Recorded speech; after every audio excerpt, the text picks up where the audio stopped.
In this video, I want to talk a little bit about data collection. So one way to think about those fairness criteria is, well, you have a criterion and maybe that's just legally required. And once you build the system, you check whether the system satisfies that particular fairness criterion.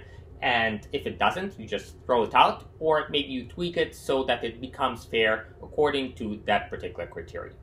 Another way to think about this is as kind of checks on the model to see if something might be going wrong. So let's say you build this model which predicts, not predicts, but tells you basically whether you should assign a high or a low premium to an individual, and you find out that the system is not fair. So you might not just kind of throw your hands up and say, well, the best I can do is tweak the system. You can just say, well, maybe I'm not collecting enough data, maybe I'm not collecting the right data, right? So maybe there's more variables out here that would be useful for fairly predicting how many accidents the person will have.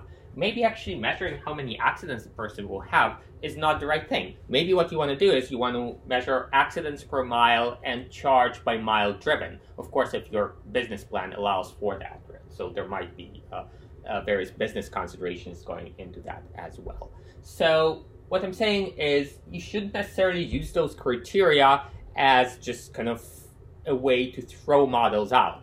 You might use this criteria as a way of checking whether something might be going wrong with the model and whether you should think about it more. Maybe you should collect more data.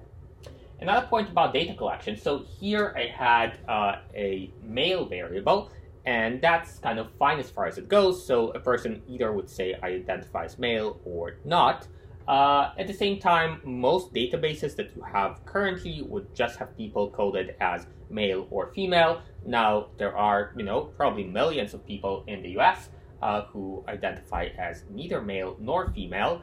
That's not reflected in most databases, although that is changing. So that is another thing to think about in terms of making systems more fair.